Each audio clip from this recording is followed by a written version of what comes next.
Maria on the moon. Did you know that early astronomers thought there were oceans on the moon? I asked, looking up from my book. My mom shifted in her bed, a tangle of four tubes shifting with her. Of course. The moon seems like the perfect place to find an ocean. What a shame we never found water then, I said. Because those false seas, astronomers called them Maria. Mom smiled. How sweet of them to name the moon oceans after me. Well, they didn't find any oceans, I reminded her. Maybe they just didn't look hard enough, she replied, a little laugh slipping from her lips. For all of the pain she was in, all of the fear she must feel, my mother always had the kind of laugh that could light a candle. We were in her hospital room, the same one we'd been in and out of for the last year and a half. Sometimes we had a roommate, sometimes we were alone. Always she held steady enough for both of us, the rock I tied my hope to, the wall against the grief I knew was coming. Cancer is such a mundane word for something so hungry and cruel. I've noticed medicine does that a lot, covers horror with tedious language like a bed sheet over a body. Malignant, inoperable, metastasized, terminal. But when she laughed, we weren't in the hospital anymore. We were home. When she laughed, she wasn't sick, she was young again, and I was a kid, and the world was a bright place begging to be explored. What a miracle my mother was. Cancer had taken so much from her, aged and hurt her, but it could never steal her laugh. That was hers to keep. How are we feeling today? The doctor asked. He came in less and less often. We could all sense this was the final stay in this room. Just brilliant, Doc, my mom said, struggling to sit a little higher. We can still go dancing later if you'd like, though we'll have to ask for my son's blessing. Ever since his dad died, Brian's been very protective of me. I put on a stern face. I'll need to know your intentions are pure, Dr. Bradshaw. As the driven snow, he played along. But I might need a rain check on the dance, Ms. Willen. I'm not as young as I used to be. He emphasized his age, running his fingers through gray-white hair. My mom tapped her bare scalp. Right there with you, Tiger, she said. Dr. Bradshaw smiled, but I could tell he was burdened. I saw him glance at the small idol I'd placed on my mother's nightstand.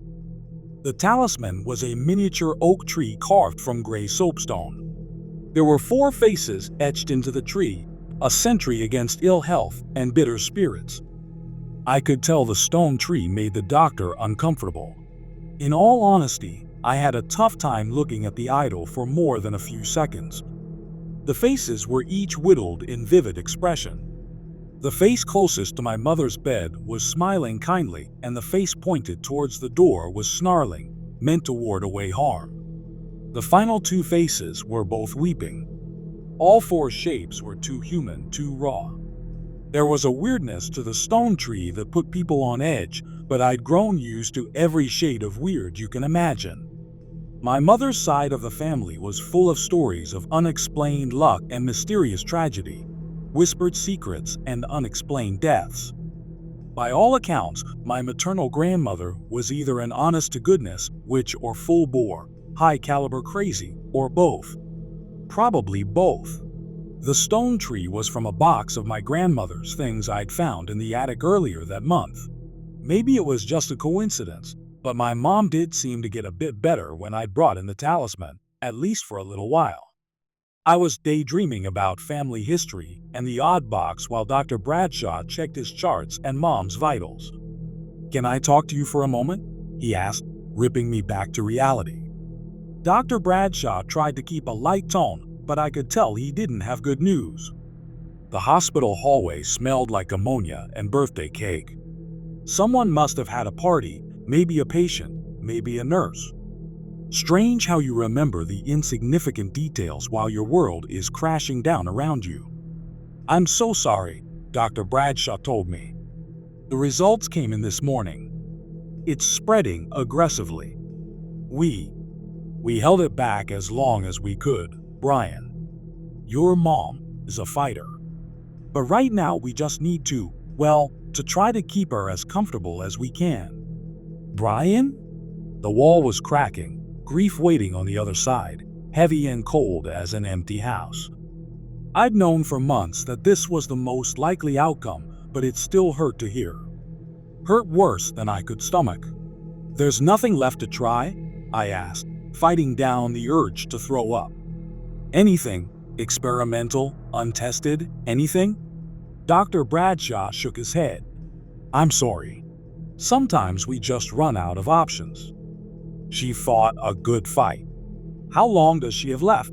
I asked, looking back into her room. She'd fallen asleep. Not long. Maybe days. Have you considered hospice? The smell of ammonia and birthday cake. The steady beep of Mom's heart monitor. I tried to focus on the world around me. My hope wasn't dead yet. If medicine couldn't help my mom, maybe something older could. I thought of the box of my grandmother's things waiting in the attic. There was a lot in there I hadn't gone through yet. Books and candles and secrets and lost things. Maybe there was a cure or at least a way to keep the fight going. No, I said. If all that's left is to make her comfortable, I want to take her home. The doctor smiled. I understand. We can give you some medication, ways to help her with the pain. He put his hand on my shoulder. Your mom's been in a lot of pain, but she'll have peace soon. You've done all you can. I know, I lied. Thank you. Mom lived in a small ranch house 10 miles outside of town. There wasn't much in the way of neighbors besides some woods and a creek slithering through her yard. It was a windy, warm March afternoon when I took my dying mother home. That night, I began my work. I was going to turn the house into a bunker, a maze death could never solve. I would keep my mother safe. I would find a way to keep her alive. The little red book was full of ideas. Running water was an obvious place to start. The creek behind the house was barely a trickle, but it should provide some coverage to the south side of the property. Salt was next, lining the doorways and window frames, then in an unbroken circle around the entire house. This step was to be repeated daily, the red book stressed, or even multiple times per day. Even a moderate breeze played holy havoc with any salt poured outside, so it was always best to trace and retrace every few hours. Water and salt were common defenses against man's oldest enemy and well known. The book offered other, less conventional, advice. It took me nearly a week to finish carving the symbols and signs into the walls, the floors, even the trees on the property. Sometime around noon on the third day, on my back in the crawl space, etching strange marks onto the underside of the floor, it struck me how ridiculous I was acting. There was no proof that any of the information in the little red book was anything other than the delusional ramblings of a bizarre woman I'd only met once or twice as a child. For all I knew, the runes meant to ward off death were actually a grocery list written in Cantonese. But I was desperate, and every time I saw my mother she looked frailer, more fragile. So I continued carving and praying and building layers upon layers of protections to keep death far away. Making my marks took me all over the property. It was a big yard, nearly 3 acres that blended gradually into the surrounding forest. I wasn't able to pinpoint the exact boundary where cultivated met nature. The edges simply bled together. But I did my best to create a clean border with lines between the symbols. I'd always loved the wildness here, the way you could wander a few hundred yards away from home and feel like you'd traveled hundreds of years into the past to somewhere primal.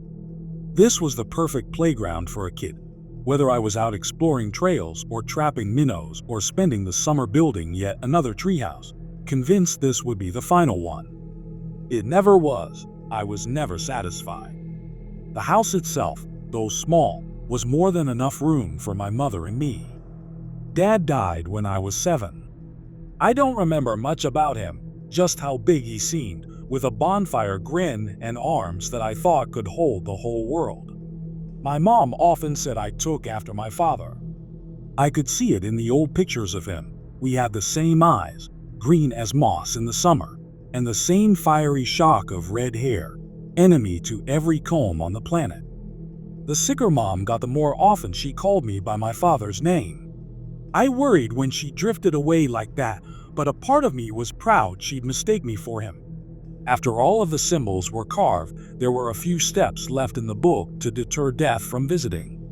There were dozens of charms and talismans in the bottom of the old box in the attic.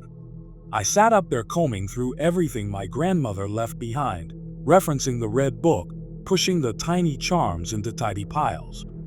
None of the idols were larger than my thumb. Some were iron, and others were wood. Some were heavy, others light. All of them were uncomfortable to look at or touch. The attic was drafty, but not nearly enough to explain the cold that burrowed into me as I sorted the charms.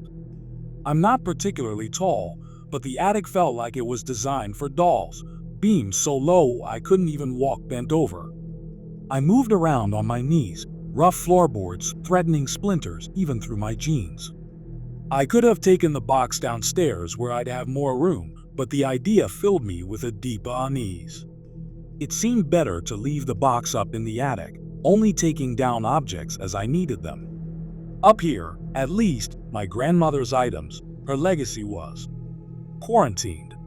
The red book was very specific about the distribution of the totems around the house and property. I walked carefully through my mom's backyard, boots plopping in and out of mud, compass in hand. It had rained nearly every day since I'd taken my mom home from the hospital. I knew it was almost certainly a coincidence, but couldn't help wonder if the soft curtains of rain falling to the ground were for her. I placed charms in a compass rose with the house in the middle. The most disturbing objects were given places of honor at each cardinal direction. Water, salt, wards, charms, all placed carefully, intentionally. My grandmother's book promised that these would offer some degree of protection against the inevitability of death.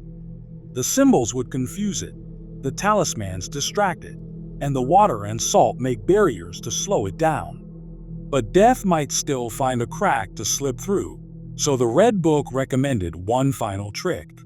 There was a small candle in the bottom of the box, dirty white as stained paper. When I took the candle from its case, the smell made me gag. Have you ever walked past a portable toilet in the dog days of summer? When it's so hot, the blue plastic has started to warp and bubble.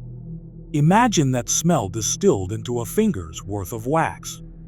I brought the candle downstairs, placed it on the dining room table, and set it alight.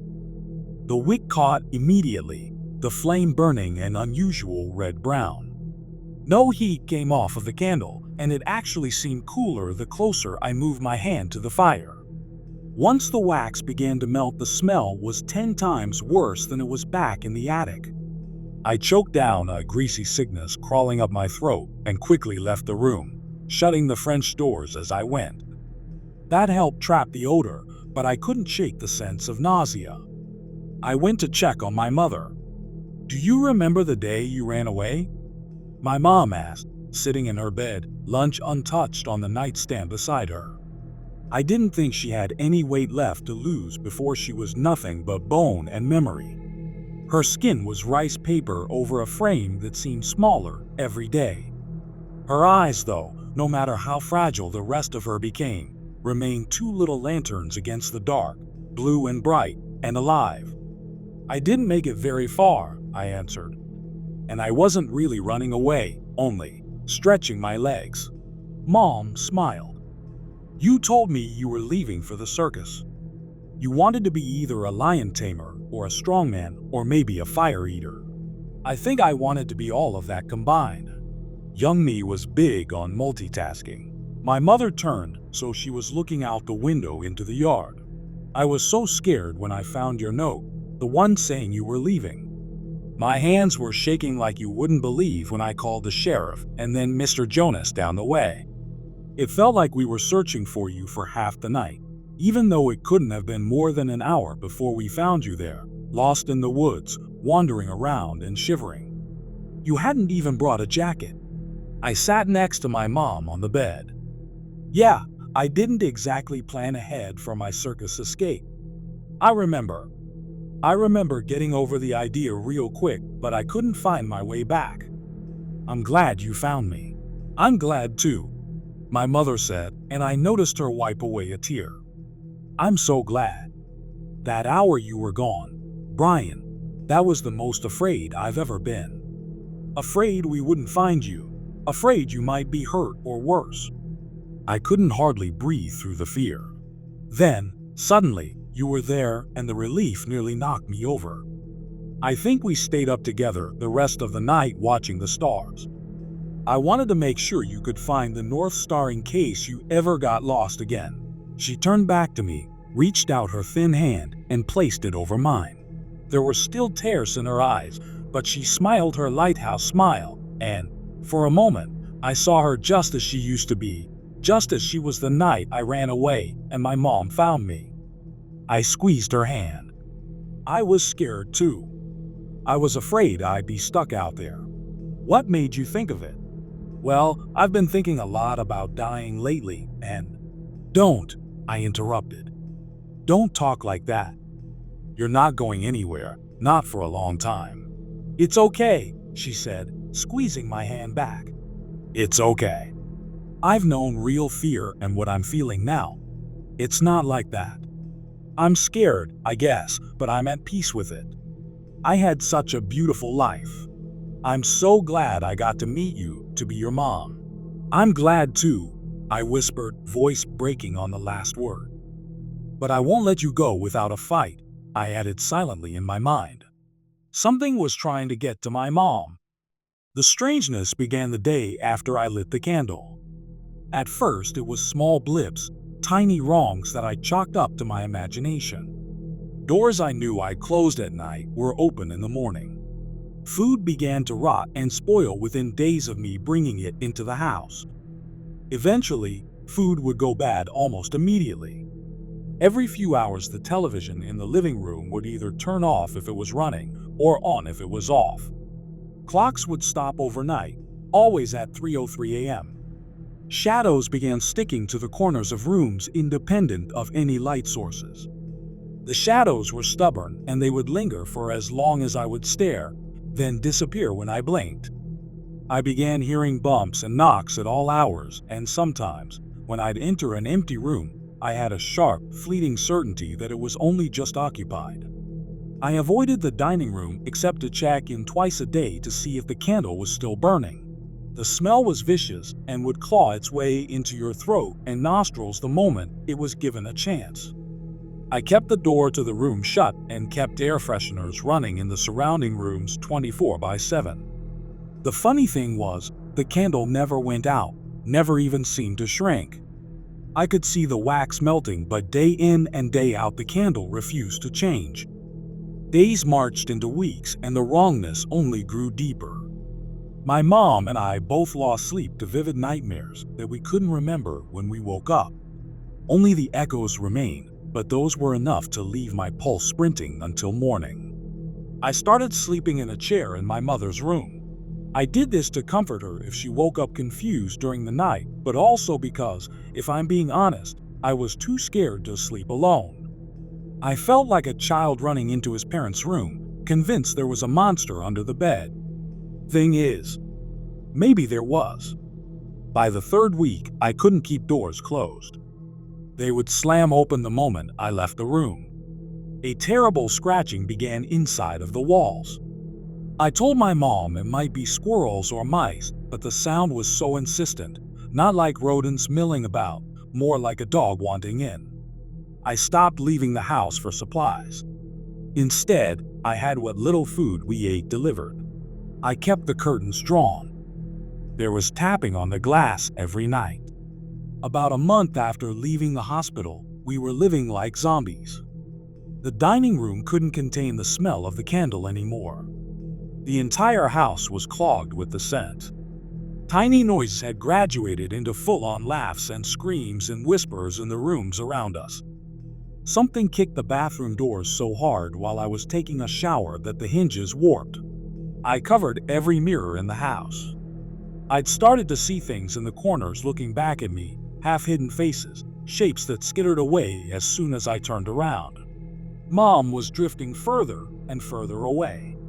She had long moments of confusion where she'd forget my name, forget where we were. Sometimes she'd think I was my dad. Other times she'd just stare at the wall for hours, growing fainter and fainter each day like a Polaroid left in the sun. But she was alive. It was clear that we were under siege by something. My world shrank to only one room, and every trip to the bathroom or to answer the door for food felt like going over the trenches. The noise kept getting worse and worse, the shadows closer, the sense of movement around the house sharper. Every now and then I would feel hot breath on the back of my neck or walk through a cold patch hanging in the air. I stopped bothering redrawing the lines of salt around the house. I knew, deep in my bones, that as long as the sickly candle burned, death could not take my mom away. On the 33rd day after leaving the hospital, I woke with a start from a nightmare, only to find my mom's bed empty. She hadn't been able to walk the past week at all, so my first feeling was hope that she might be improving, at least a little. Then I noticed the odor we'd been living with for weeks was gone. "Mom!" I shouted, running in bare feet out of the room. I found her in the dining room, the door wide open. She was standing at the table, frail as a neglected scarecrow, bobbing back and forth. Her hands were hovering over the candle. The flame was out. "Why did you do that?" I whispered. "Mom? Mom, are you okay?" I padded into the room, the wooden floor freezing cold. My mother didn't react to my presence. She just continued rocking side to side. I realized she was still asleep. "Mom?" I gently shook her shoulder. "Wake up." Her head snapped back, and she nearly fell. I caught her on the way down. It felt like she weighed nothing at all. "What's going on?" she asked, looking around the dark room. "Where?" "You're okay," I told her. "You were sleepwalking." "I was having the most unusual dream," Mom mumbled. "There were so many stars and..." She began to shiver uncontrollably. The cold hit me a moment later. I let out a gasp. The house was chilly before, but the dining room was near Arctic. My breath bloomed into a thin cloud in front of my face. I became acutely aware of the complete silence filling the house. Then I heard scratching.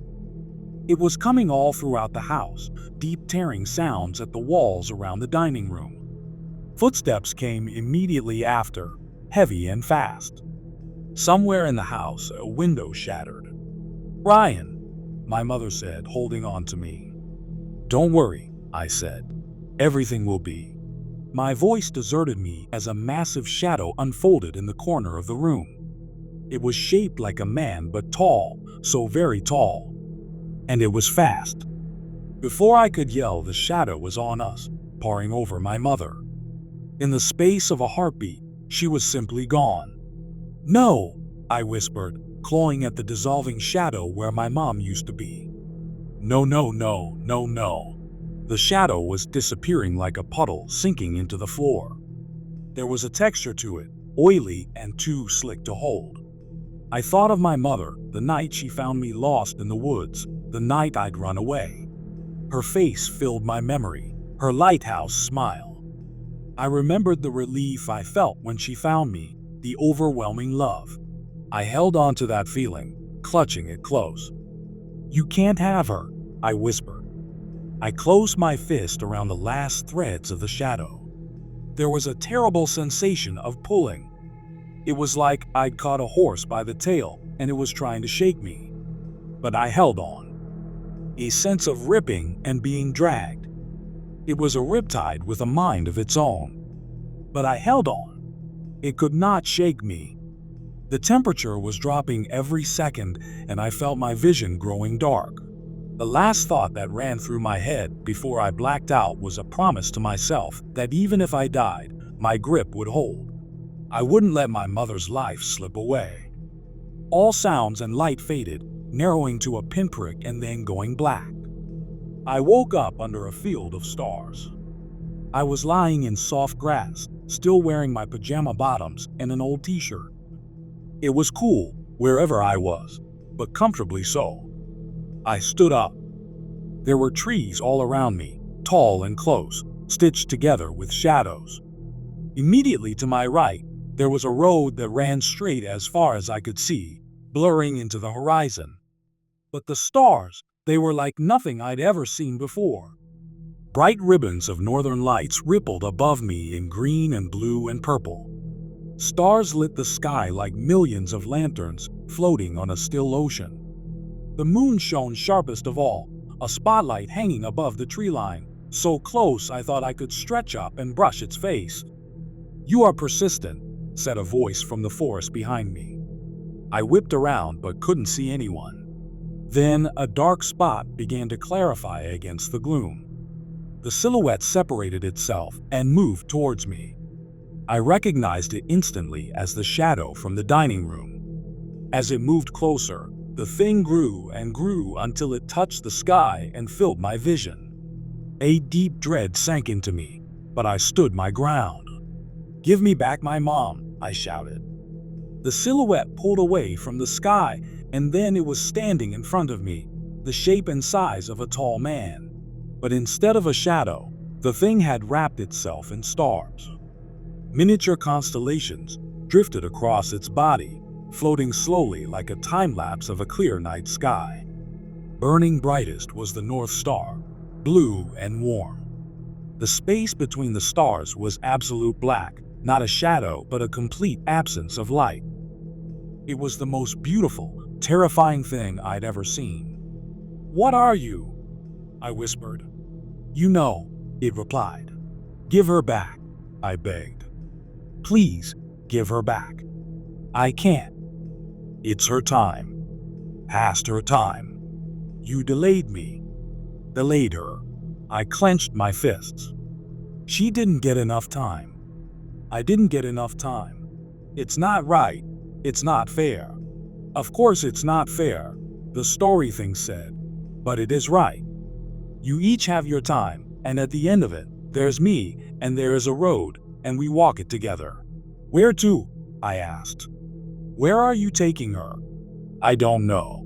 It's not for me to know, only to know how to get there." "Then I won't let you take her." I planted myself in the road. The world was still and solemn around us. The constellations drifted like clouds, and a soft breeze stirred the branches. The starry thing didn't respond for a moment. "Your mother was kind and caring. Wherever she goes, she'll have peace," it promised. But the creature raised its hand. "Did you ever stop to think that death isn't an enemy? Death simply is.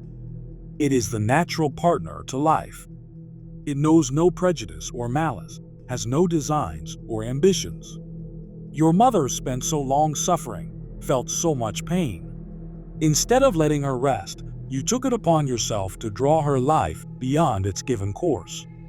You kept her alive, but at the cost of stretching her thin, prolonging her sickness, diluting her. Did you keep her alive for her benefit or for yours?" I couldn't answer. "Stretching a life is unnatural, dangerous," it told me. "In the weeks you kept me away, you drew the attention of old things, hungry things, forces that would like nothing better than to swallow even the memory of your mother, to tear and bite until there was nothing left but pain and fear and a perfect emptiness." I shuddered, remembering the clawing sounds, the shattered window, and the laughter from empty rooms. "I'm sorry," I whispered. "Are they? Can they hurt her here? Is she safe?" The stars and the shadow burned brighter for a moment. "Your mother won't walk her road alone. None of you do. I walk with you, always, to the end." "Can I see her?" I asked. "Please?" Let me say goodbye." It considered for several seconds. "You are persistent." And then the starry thing was gone. I was standing alone on an empty road. "Brian?" I turned to find my mother behind me on the road. She looked younger, healthier than I'd seen her in years. The frailty was gone, and my mother seemed exactly as I remembered her when she found me in the woods all those years ago. "Isn't this the most beautiful dream?" she asked, staring up at the night sky. "Yeah," I said, trying to keep my voice steady. "A beautiful dream.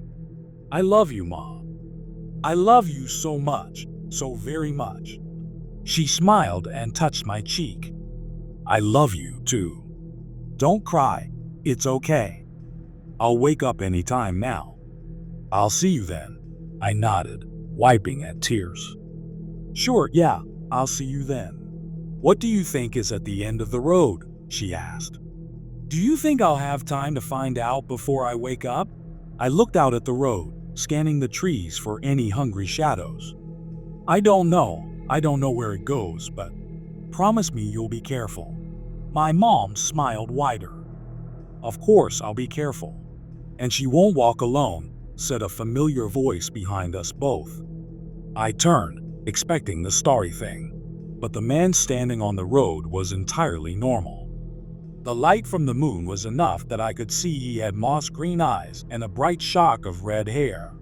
"Such a beautiful dream," my mother said. The man came towards us and took my mother's hand.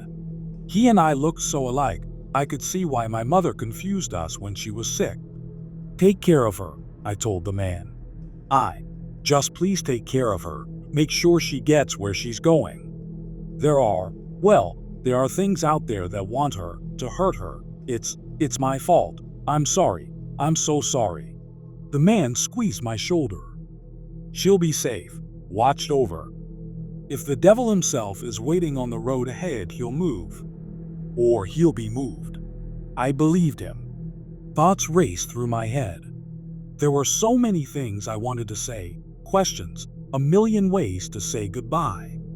I wanted to stretch out the moment for as long as I could, but I realized I'd already delayed my mother enough. "I love you," I told them both. "Goodbye." I woke up back in my dining room sitting at the table, the unlit candle in front of me. The house was quiet and still. There was no more scratching, no sound or sense of life at all. I walked through every room. The house was empty. I was alone. I've spent the past couple months working on the house, erasing the marks I'd made fixing up the property. Some nights I take long walks out into the forest. I'm far enough out in the country that on clear nights, it's like looking up at a sea of stars. I think about my parents the most during those walks. I grieve and remember in my own way. And I wonder where their road went, if they're still traveling or if they reached their destination. I hope that their road takes them strange and beautiful places. When I walk at night, I look up for the North Star to keep from getting lost. Maybe they do the same. When it's full, I also look up towards the moon. I wonder if my parents had a chance to visit, to search for hidden oceans. I like to think they did, that the moon has at least one Maria, the one I love most. Story 2. I had a disturbing conversation with my 7-year-old daughter. Dad, I saw a zombie. I was in the kitchen making tea when my little girl came rushing in. She ran through the back door so fast she almost tripped up the step. I poured boiling water from the kettle into a mug, hardly looking up. "Oh yeah?" "Yeah, I did." Its face was all pale and messed up. "It was gross, Dad." I put the kettle back and picked up the milk. Sighed inwardly. I really had to be more careful about what I watched on TV in the evening. Rosie has a habit of sneaking downstairs in the night, and last week she caught me watching The Walking Dead, of all things. She's had zombies on the brain ever since. I keep telling her they're not real, but it doesn't seem to make a difference. "Sweetheart, what did we say about zombies?" I scooped the tea bag out of the mug and dumped it in the bin. "You know, if you keep talking about them, Daddy's going to get in trouble with Mummy again." "Yeah, but I saw one." "I know, darling, but I already checked the back garden twice yesterday, and I can promise you it's a zombie-free zone." "No, not in the back garden." I didn't see it in the back garden." I had the mug half raised to my lips, but now I put it down again. I turned to look at Rosie. Her hair was wind-swept and her little cheeks were red, as if she'd been running. "Sweetheart," I put on my best stern, Dad's not happy voice. "I'm going to ask you a question, and I want you to be honest with me. Have you been playing along the path out back again?" I didn't really need to ask the question, because I already knew the answer.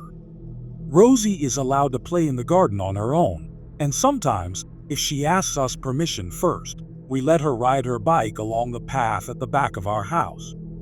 The one that runs past all the neighbors' back gardens. But that's all we allow her to do. This area is pretty safe, but these days you can never be too careful.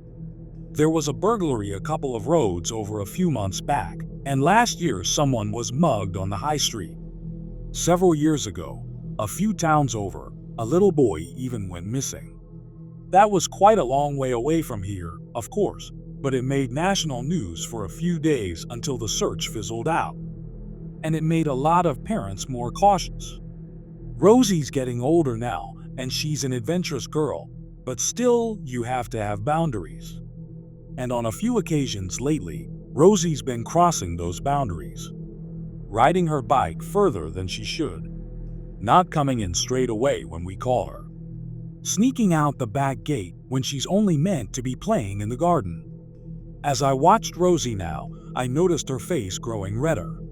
She looked away from me, down at the kitchen floor, and scuffed her feet. "Dad, I only went a little way down," she said. "I promise." I was chatting to Mr. Henderson because I saw him in his back garden. I said hello and made him jump. I sighed. So there it was. Mr. Henderson was Rosie's zombie. Yesterday, it was the postman, and the day before that it was a different neighbor. I took a sip of tea and shook my head. Mr. Henderson was, in fairness, a better candidate than the others. The guy lives on his own, and he looks about 100 years old. Moles all over his face.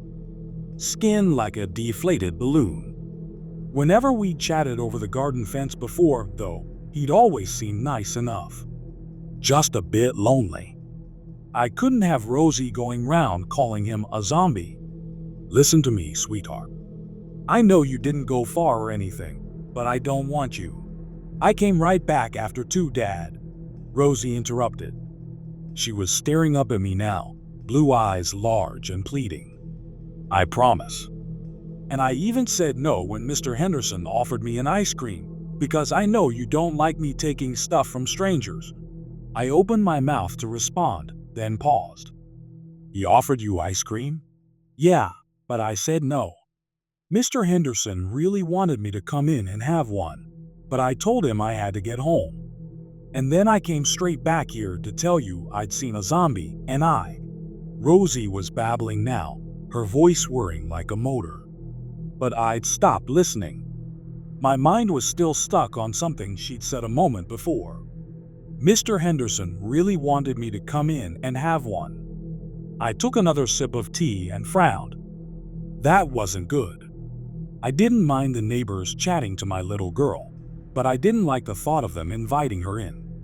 Not without us there. Not even if they were just kind, lonely old men. I made up my mind to go round and visit Mr. Henderson later, and to tell him that myself, kindly, of course, but firmly. In the end, though, I didn't get a chance. Because a few moments after I'd had the thought, Rosie said something else. Something that pushed everything else from my mind and ended any idea I might have had about going over to Mr. Henderson's house. She said something that made me feel cold. "Daddy, please don't stop me playing in the garden. I promise I won't sneak out again. I don't want the zombie to get me. Rosie, I'm not going to stop you playing in the garden. But you have to make me a couple of promises too. First, promise me you'll stop going round calling people zombies.